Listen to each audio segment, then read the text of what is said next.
Shalom teman-teman. Shalom. Apa kabarnya? Luar biasa. Pastinya luar biasa untuk teman-teman kita yang di rumah, amin. Dan kita bersyukur untuk sepanjang hari ini penyertaan Tuhan boleh ada untuk kita. Dan juga selama pandemi COVID ini kita masih bisa ibadah walaupun hanya live streaming. Dan biarlah kita tetap setia dalam ibadah Tuhan, amin. Dan sebelum kita memulai ibadah kita, mari kita naikkan satu pujian. Segala puji syukur. Mari kita bersama bagi Tuhan sebab Dia lain kita tinggikan, haleluya. Biarlah segala pujian hormat hanya bagi Tuhan.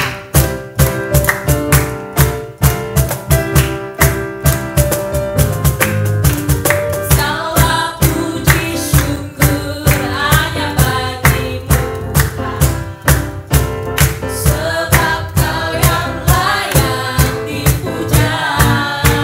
Kami mau bersorak bagimu, kami mau bersorak tinggikan nama-Mu. Haleluya, haleluya. Kita mulai dari awal untuk memuji Tuhan.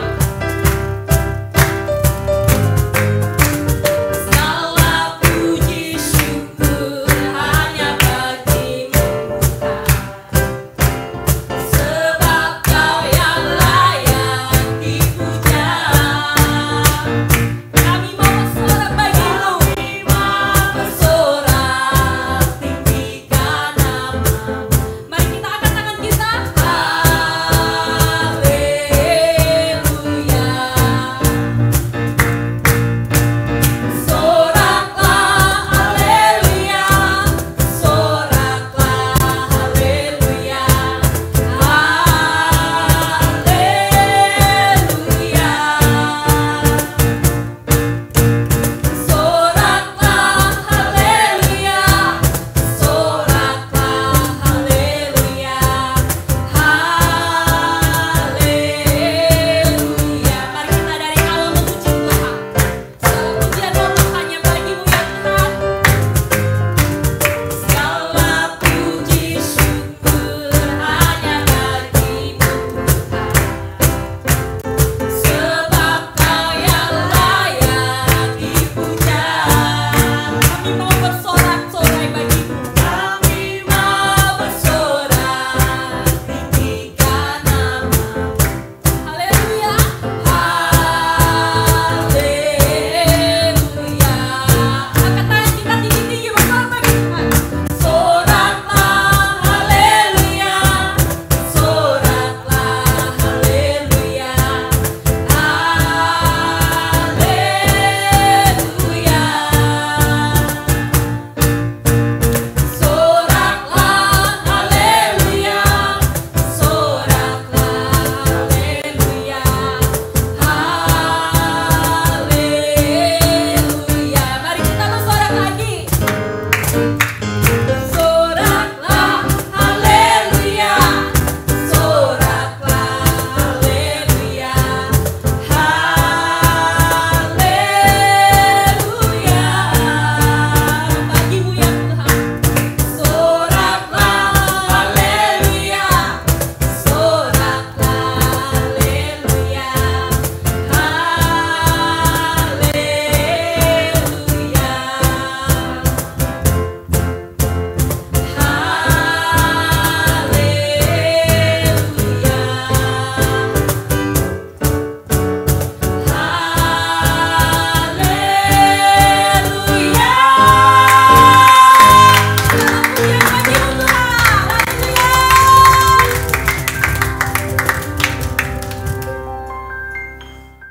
Mari kita membawa hati kita untuk menyembah lebih dalam kepada Tuhan, sebab Dia Tuhan yang sanggup memulihkan setiap hati kita, yang memberkati setiap keadaan kita, hingga kita boleh ada pada hari ini. Biar kami ada, sebab itu karena Tuhan ada bagi kami.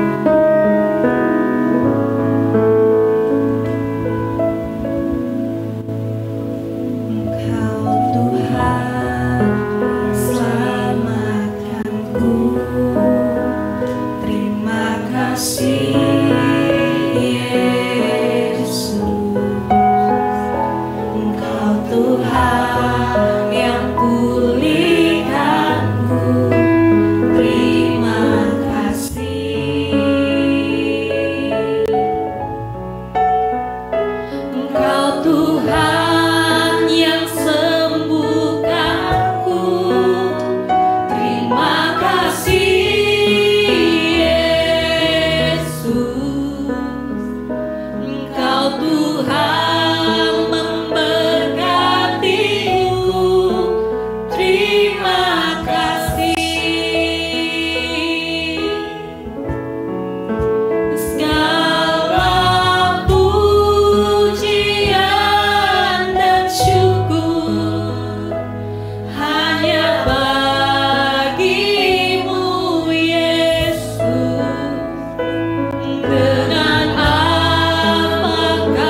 Engkau menuntun sepanjang hari ini hingga kami boleh ada hingga pada hari ini ya Bapa, dan kami sangat bersyukur ya Bapa di mana kami boleh ada di tengah Covid ini. Kami masih bisa untuk bisa ibadah walaupun hanya live streaming ya Bapa, dan juga Tuhan Engkau juga memberkati setiap Bang Silas yang akan menyampaikan firman-Mu ya Tuhan.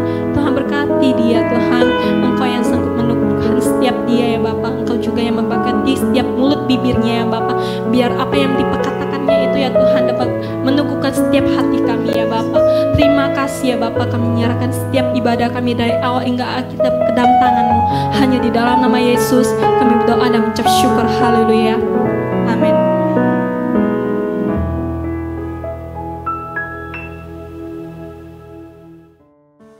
Shalom anak-anak muda, berjumpa kembali di ibadah online kita. Saya sangat senang menjumpai saudara sekalian walaupun secara online, dan kami terus berdoa untuk saudara yang ada di rumah. Semoga kalian dalam keadaan baik, sehat, dan diberkati Tuhan. Amin. Nah, hari ini kita mau kembali belajar kebenaran firman Tuhan.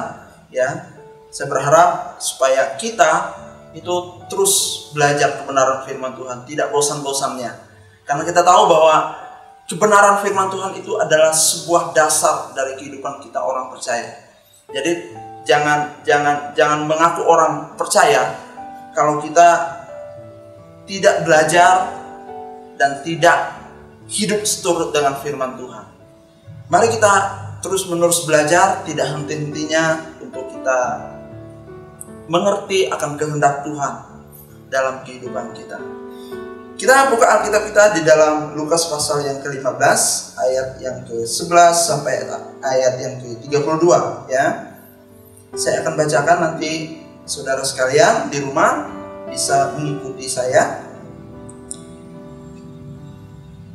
Ya, demikian firman Tuhan. Yesus berkata lagi, ada seorang mempunyai 2 anak laki-laki. Kata yang bungsu kepada ayahnya, "Bapa, berikanlah kepadaku bagian harta milik kita yang menjadi hakku." Lalu ayahnya membagi-bagikan harta kekayaan itu di antara mereka. Beberapa hari kemudian anak bungsu itu menjual seluruh bagiannya itu lalu pergi ke negeri yang jauh. Di sana ia memboroskan harta miliknya itu dengan hidup berfoya-foya. Setelah dihabiskannya semuanya, timbullah bencana kelaparan di dalam negeri itu dan ia pun mulai melarat. Lalu ia pergi dan bekerja pada seorang majikan di negeri itu. Orang itu menyuruhnya ke ladang untuk menjaga babinya.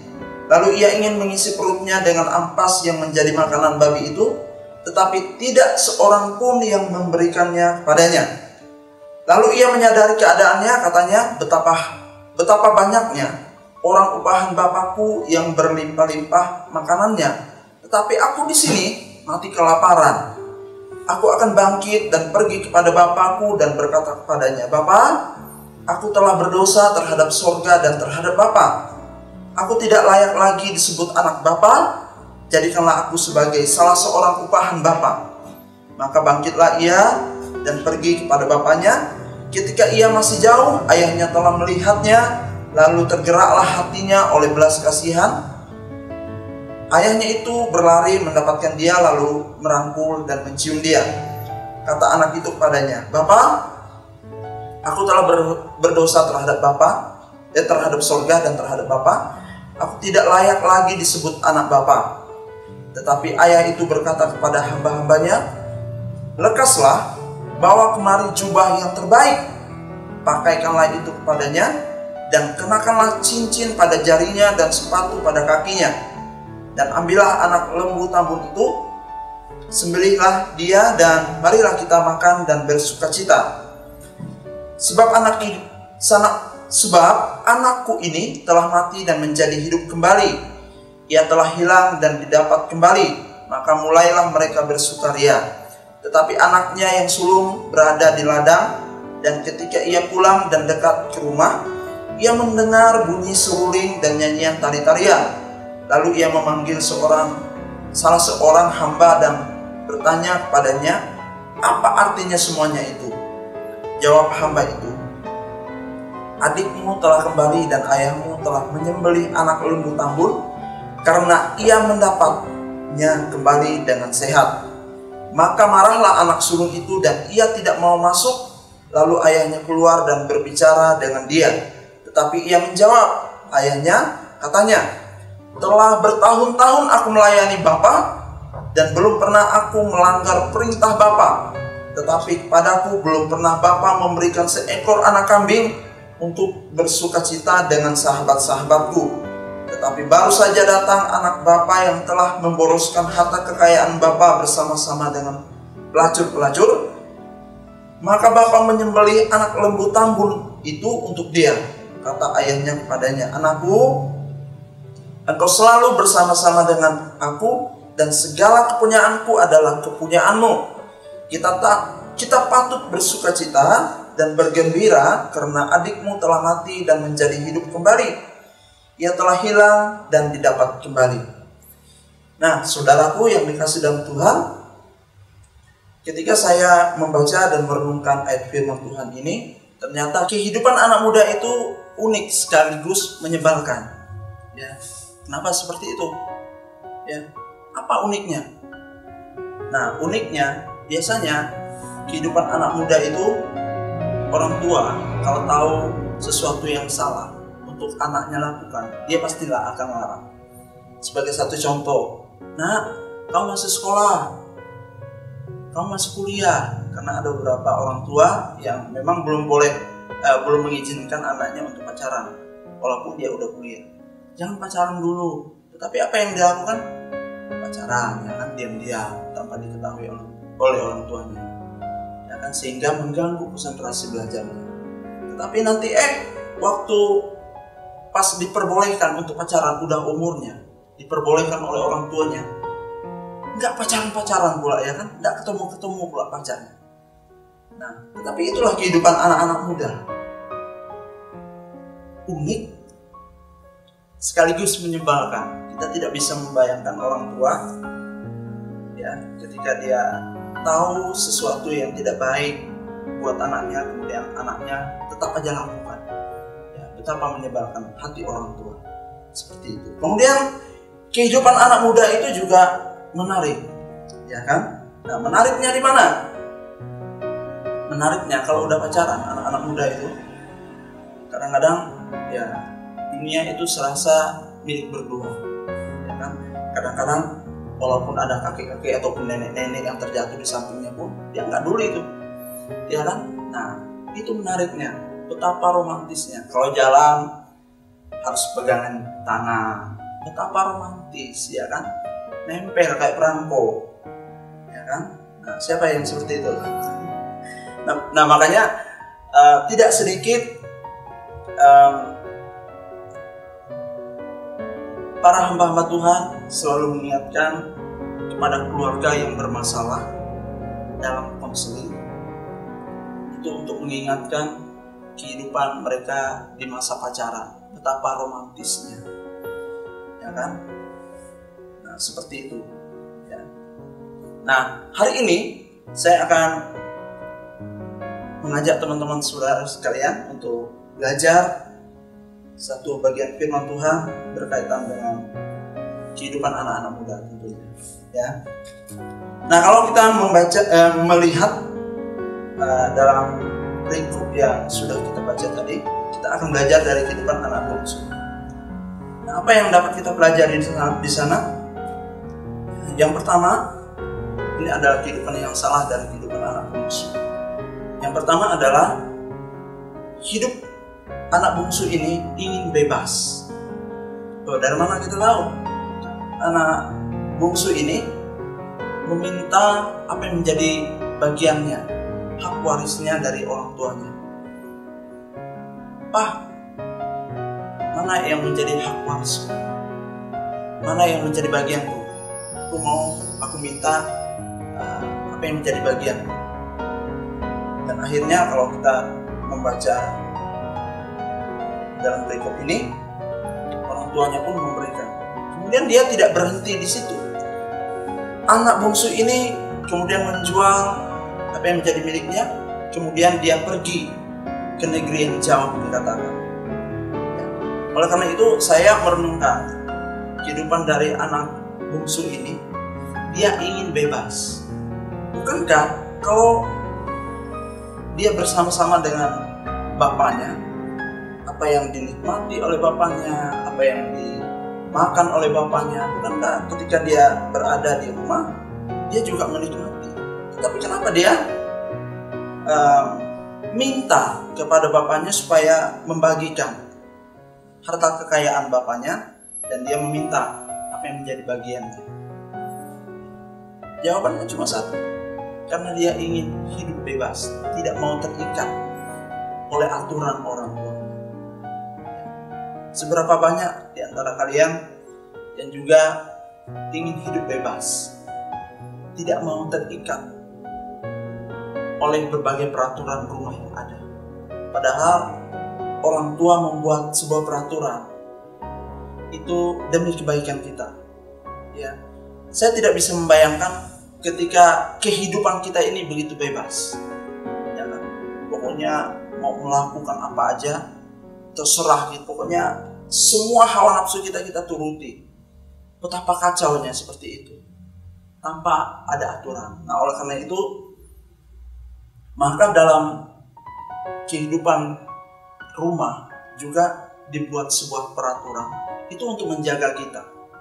Dan orang tua pasti tahu persis apa yang baik, apa yang benar untuk dia berikan kepada anak-anaknya. Ya, itu hal yang pertama yang dapat kita pelajari. Kemudian hal yang kedua adalah anak bungsu ini menjalani hidup dengan tidak benar.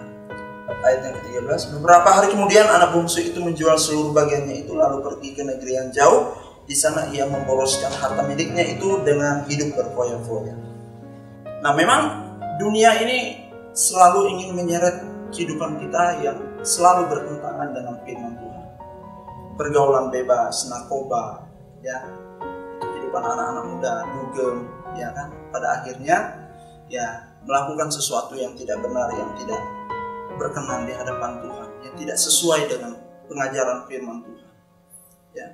Apa yang dilakukan oleh anak bungsu ini persis sama dengan seringkali anak-anak muda ingin lakukan. Dia hidup berpoya-poya. Memang tidak ada yang melarang dia untuk menikmati apa yang menjadi kekayaannya. Tetapi kita melihat di sini bahwa kehidupannya itu begitu kacau. Kemudian hal yang ketiga yang bisa kita lihat di sini, ini hal yang terpenting yang harus kita anak-anak muda tahu, ya. Apa itu? Yaitu anak muda ini tahu jalan untuk kembali. Kita bisa baca ayat yang ke-17, dikatakan demikian. Lalu ia menyadari keadaannya, katanya, betapa banyaknya orang upahan Bapakku yang berlimpah-limpah makanannya, tapi aku di sini mati kelaparan. Jadi hal yang ketiga adalah anak muda itu tahu jalan untuk kembali. Dari mana kita tahu kalau anak muda ini tahu jalan untuk kembali? Yang pertama adalah dia menyadari keadaannya. Nah, kalau anak bungsu ini tidak menyadari keadaannya, dia tidak akan pernah kembali kepada Bapaknya. Begitu juga dengan kehidupan kita. Seberapa banyak anak-anak muda hari-hari ini yang terhilang. Kemudian seberapa banyak anak-anak muda yang sudah terhilang, kemudian sadar, menyadari akan apa yang dia buat, kemudian kembali kepada Bapa. Nah, oleh karena itu, kalau hari ini kita sadar bahwa kita ini adalah orang yang sudah jauh dari hadapan Tuhan, maka hal yang pertama yang harus kita lakukan adalah kita harus menyadari akan kehidupan kita. Tanpa kita menyadari, kita tidak akan pernah kembali. Kemudian hal yang kedua adalah sadar akan kasih Bapa. Anak muda ini tahu jalan untuk kembali. Dia sadar akan kasih Bapa. Dia ingat akan dulunya, apa yang dia lihat, apa yang dia nikmati dalam kehidupan bersama-sama dengan Bapa. Orang-orang upahan Bapakku tidak kekurangan makanan di sana, tetapi aku di sini mati kelaparan. Jadi dia sadar betul akan kasih Bapa. Nah, hari-hari ini kalau saudara tidak tahu bagaimana caranya untuk kembali kepada Tuhan, mari kita miliki yang pertama tadi adalah kita menyadari keadaan kita. Yang kedua adalah kita sadar akan kasih Bapa. Tuhan bilang, "Barang siapa datang kepadaku, dia tidak akan kembali." Ya, oleh karena itu, seburuk apapun keadaan kita, selama kita masih hidup, masih bernafas, kemudian kita sadar, kemudian kita ingin kembali kepada Bapa, ingin bertobat betul-betul kepada Bapa, Bapa tidak pernah menolak.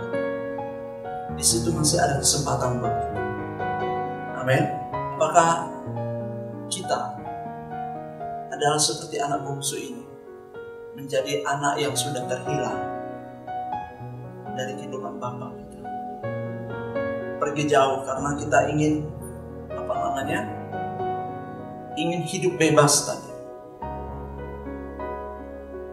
karena kita ingin menjalani hidup kita tanpa aturan tadi. Tetapi pada hari ini, mari kita belajar dari kehidupan anak bungsu ini. Dia tahu jalan untuk kembali. Bagaimana caranya? Kalau kita ingin kembali kepada Tuhan, ada dua hal tadi. Kita harus menyadari keadaan kita. Yang kedua adalah sadar akan kasih Bapa kepada kita. Ya, amin. Kita akan menutup ibadah kita. Mari kita angkat satu pujian. Jadikan aku indah yang kau pandang mulia, seturut karyamu di dalam hidupku. Ajarku berharap hanya kepadamu, taat dan setia.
Mari kita menutup ibadah kita hari ini. Kita tunduk kepala dan kita berdoa. Bapa di dalam surga, kami bersyukur untuk pertemuan ibadah kami walaupun secara online, tapi kami akan percaya lewat ibadah kami ini kami boleh membangun kehidupan kami yang intim bersama-sama dengan Tuhan. Engkau memberkati kami ya Bapa sepanjang 1 minggu ke depan. Biarlah kasih karunia Tuhan terus menyertai memberkati kehidupan kami.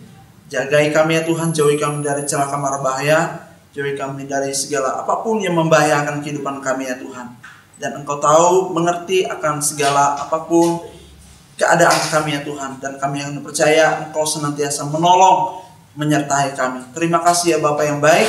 Kami bersyukur jadikan kami anak-anak-Mu yang senantiasa turut kepadamu ya Tuhan. Terima kasih, terpujilah Engkau ya Bapa. Di dalam nama Yesus kami berdoa. Haleluya. Amin. Sampai jumpa. Tuhan Yesus memberkati.